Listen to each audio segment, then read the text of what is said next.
We're Wendy and Howard, the Sojourn Seniors. We travel the world, and today we're sharing one of our exciting adventures with you.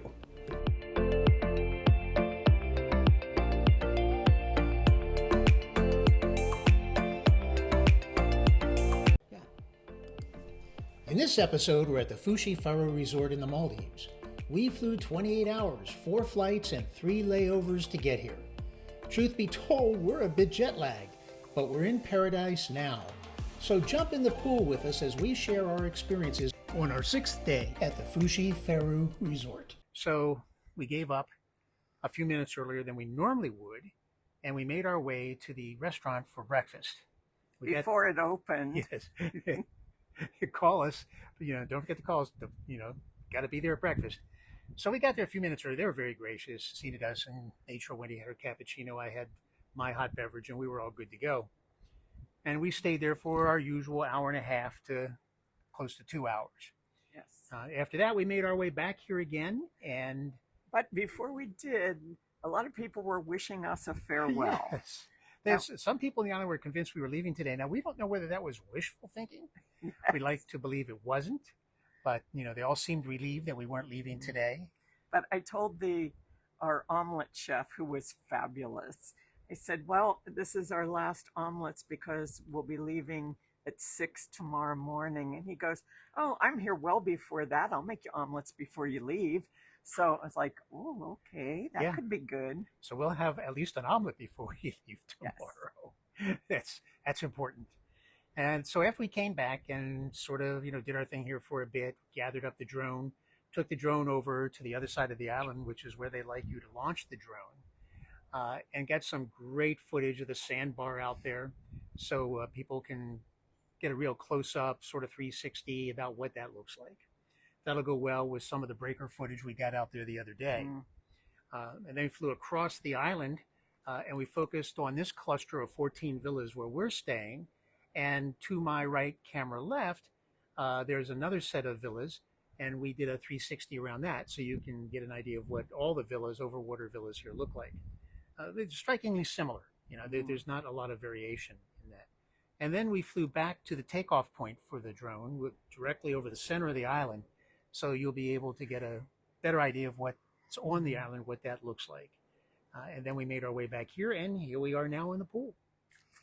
Now, we keep talking about how beautiful this island is and how pristine it is. I mean, there are armies of guys out there raking the trails and making them, leaves are not allowed to fall on these trails. They are just beautiful sand. And everything is absolutely clean. Yes. And so we flew into Malé on Edelweiss Air. And one of the things that they did, because they want to keep the Maldives clean, is, they gave us each a bag to gather our trash, like cans and bottles and things. So you can hike out of the Maldives. Yeah, with to bring them back with you to Edelweiss. To Edelweiss Air, and they said they will dispose of them. So who knows what's going on there? But it's interesting because you're not allowed to have trash here on this resort. I've put things down which were waste products, and I intended to go ahead and put them in the bag. I turned around to find it so I could give it to Wendy or put it in the bag. Nope, gone. Yeah. They were taking care of it all. So after a while, we just said, okay, we're not going to be able to do that. But, be that as it may. Yes. So dirty laundry is going in that plastic bag. We're just hoping nobody gets confused and picks it up for trash. Yeah, count on it. What could possibly go wrong? We'll be back in Las Vegas. Sans our underwear. What could go wrong? That's right. And speaking of Las Vegas, people are just devastated there because it had snowed 2 days ago there, and it's been in the 40s and overcast too. So all those tourists who show up with just expecting sunny Las Vegas and coming in their tank tops and shorts and flip-flops, they're going to be a little chilly for this week.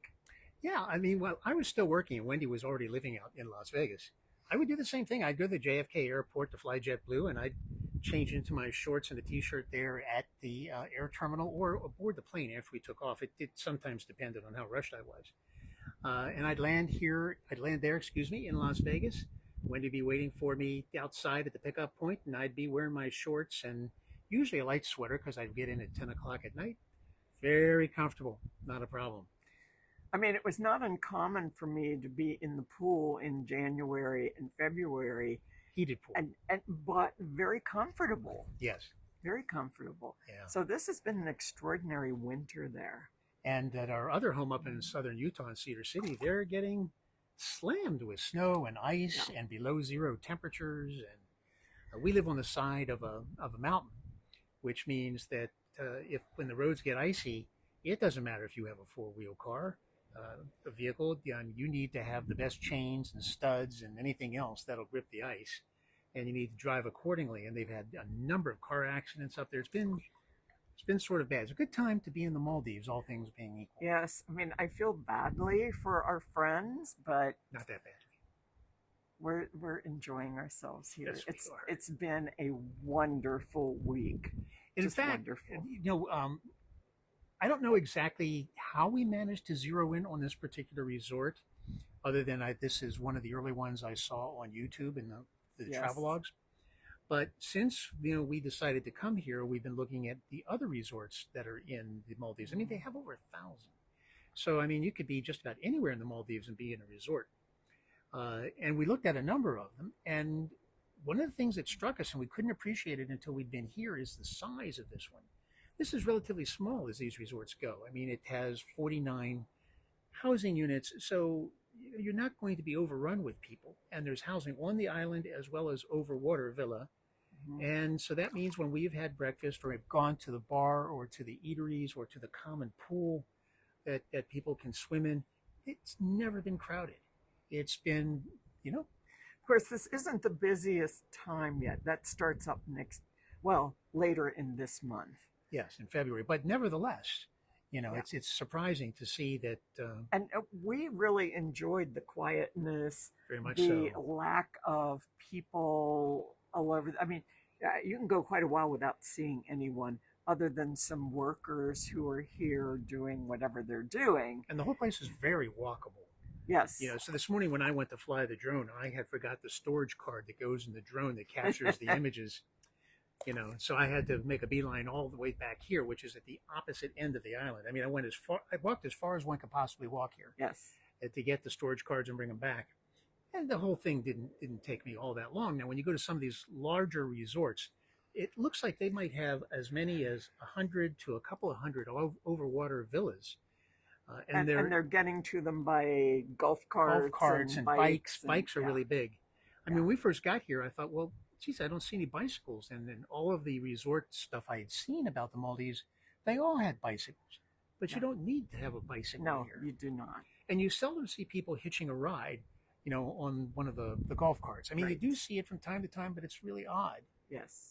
Even when they bring you aboard here, your luggage will be on one of these things, but you're going to be walking, which is pretty much what we did. Yes. So if you're looking for a larger resort because you feel better in the company of more people rather than fewer people, this is not the place for you, at least not where we are. But neither are one of those places for us, we've decided. It's Right. We like the solitude. Now, there are people here with small children, but not many. Yes. I mean, they have a kids' playground, they have a nice pool, and there are accommodations for kids. They're just not a lot here. And you want to remember that before the pandemic, the Maldives were not a major stop for folks in the States. So when you come here now, because more tourists, I mean, look at us, we're here, are coming.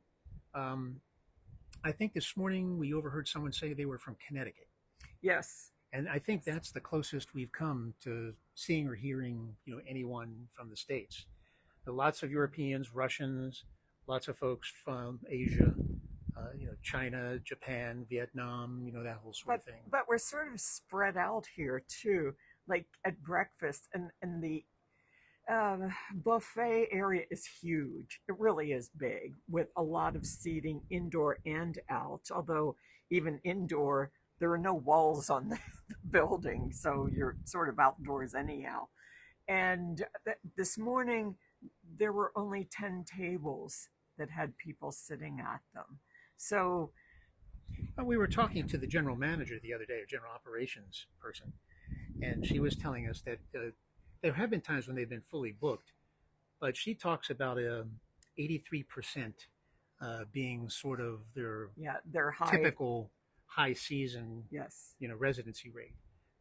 At 83%, 49 villas, you do the math. You're not talking about having thousands of people here. There are fewer people here than you'll find on a cruise ship. Oh yeah, yeah. By a long shot. Whereas some of the other resorts actually do have a lot in common with cruise ships, yes, because there are do. a ton of people there, lots of housing on Some those of them islands. have a lot of shopping. Yes. There's a tiny little gift shop here, and that's it. Yes. Yeah. So you don't promise anyone you're going to bring something back, from the resort, because there's not much to buy. Yeah. I mean, they deal mostly in basics. Yes. You need to have a cord for your iPhone or something, power Or cord. a candy bar. Candy bar. Did they have candy bars? Yes, they did. I didn't see that. I wasn't telling you. Yeah. You're married when? Yeah. So it's a different sort of place, and we were rather surprised to find that, all things being equal, we would prefer to be at this type of resort. Smaller number of villas. When we booked it back in May of 2022, when we booked it, there was so much we didn't know what to expect. We couldn't envision it, because we saw some pictures, but not a lot. Yeah, we weren't sure what we were going to find in the way of food.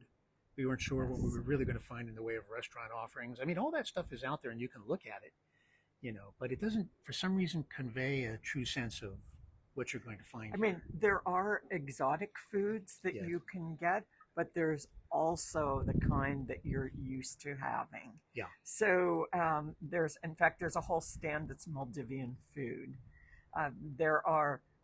It's a vegan corner in the restaurant for breakfast, and it's salad fixins. Yeah. So that sort of took us by surprise. Yeah. But heavenly croissants, heavenly. Seen a couple of children here in the morning wolfing down spinach, and I'm thinking to myself, now that's something you don't see every day. Right.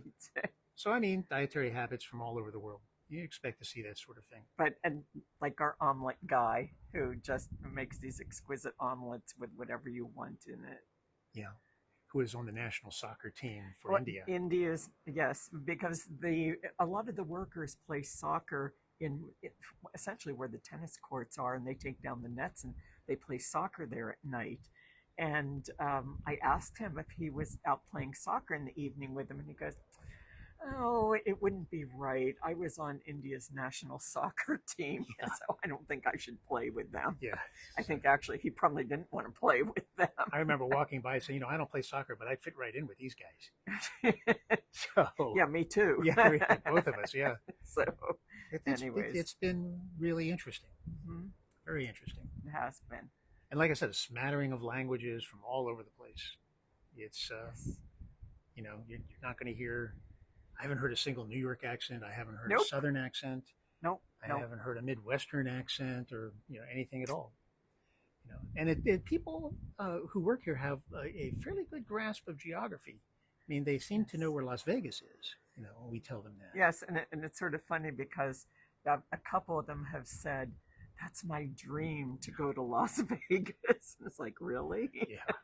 Okay. All right. Yeah, come on down. So, I think this is heaven. Yeah. So I think that's it for today. Now, we leave early tomorrow morning. It's going to take us a couple days to get back, because that is the nature of getting here. It's firstly, elapsed time to travel is over 47 hours. Yeah, since we're overnighting in Zurich. Yeah. Doing that at the airport. So, in fact, we don't even have to leave the building, because Zurich, of course, is quite cold at this time of year. And we didn't pack any cold weather gear by intention. So we want to make sure that we stayed warm as we could, because we just didn't want to lose space in our suitcase for bringing warm weather clothing.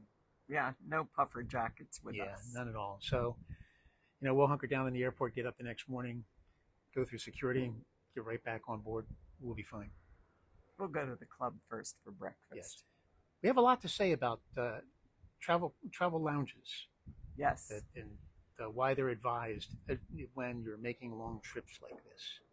Yeah, more about that later. Yes, exactly. Okie doke. That's all for today. Yes. Goodbye.